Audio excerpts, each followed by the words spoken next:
Recruté à un prix d'or en 2012, Thiago Silva a pris ses aises dans la charnière centrale du PSG.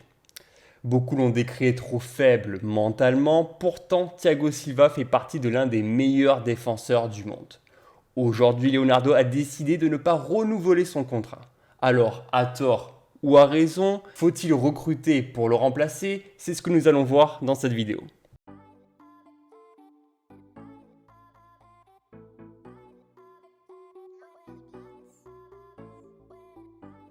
Comme d'habitude, n'hésitez pas à aller faire un tour sur la page Twitter qui s'affiche en bas de votre écran. N'hésitez pas non plus à vous abonner à cette chaîne YouTube de manière à faire grandir un peu plus la communauté. Thiago Silva, 8 saisons au Paris Saint-Germain, ne sera donc pas reconduit. Leonardo a estimé que les conditions demandées par le joueur étaient trop excessives avec une hausse de salaire importante sur une période de 2 ans. Le directeur sportif estime que la masse salariale totale du club est trop importante et qu'il préférait rééquilibrer les comptes pour les années à venir. Leonardo a donc fait comprendre à Thiago Silva qu'il n'était plus l'avenir du club, même si pour moi je pense que sa dernière saison au Paris Saint-Germain a été l'une des meilleures sous ce maillot. Alors en pleine période de coronavirus, les deux hommes n'ont même pas pris le temps de se rencontrer pour pouvoir discuter, négocier une éventuelle prolongation. Surtout qu'on sait très bien qu'en 2012, avec les arrivées de Matuidi, Zlatan Ibrahimovic, Javier Pastore ou même Thiago Silva, les 4 joueurs qui incarnaient vraiment le renouveau du projet qatari du Paris Saint-Germain et qui étaient justement tous recrutés par Leonardo. Peut-être en ne prolongeant pas le contrat du Brésilien, Leonardo souhaite tout simplement tourner la page et essayer de bâtir quelque chose de neuf. Alors maintenant la question c'est, faut-il dépenser pour le remplacer? On sait que le Paris Saint-Germain aime dépenser des millions et des millions à chaque mercato. Ils l'ont même fait récemment avec la signature définitive de Mauro Icardi sur le flanc de l'attaque pour 60 millions d'euros. Marquinhos, Diallo, Kimpembe, Kerrer, tous ces joueurs ont un contrat se prolongeant au-delà de 2023. Rajoutez à cela Tanguy Kouassi qui, avec le départ du Brésilien, devrait signer son contrat professionnel.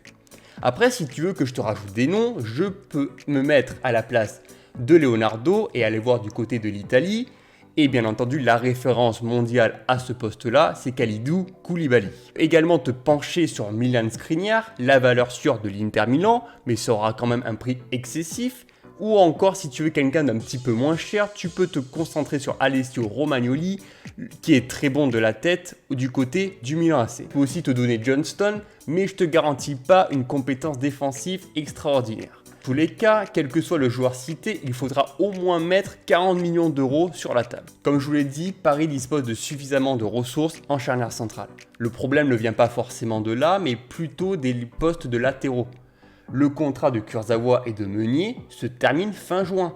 Donc c'est plutôt de ce côté-là que Leonardo va devoir investir. Donc soit il prolonge un des deux joueurs, soit il intègre une nouvelle recrue. Et on parle déjà de Théo Hernandez qui pourrait venir dans la capitale française. Était-ce vraiment nécessaire de se séparer de Thiago Silva? Pour ma part, je ne pense pas. Et ce pour 2 raisons. La première raison, c'est que sur le terrain, Thiago Silva était l'un des meilleurs joueurs à ce poste. En se séparant de lui, ça veut dire que tu propulses directement Marquinhos comme le leader de ta défense à seulement 26 ans. Enfin, deuxièmement, tu ne trouveras jamais mieux que lui sur le marché des transferts. Le seul joueur capable de être meilleur que lui, c'est probablement Kalidou Koulibaly. Mais tu sais qu'économiquement, ça va être compliqué. Surtout que tu as déjà recruté Icardi pour 60 millions et que tu dois encore te concentrer sur le poste de latéral et un poste au milieu de terrain. N'hésitez pas à me dire dans les commentaires ce que vous pensez du choix de Leonardo de se séparer du capitaine emblématique Thiago Silva. Pensez également à vous abonner à la chaîne, à activer la cloche, à activer les notifications. Je vous rassure tous, il y aura donc pas mal de vidéos face caméra dans les semaines à venir, mais il y aura également d'autres top 10 où vous ne serez pas forcément obligé de voir ma sale tête. Salut!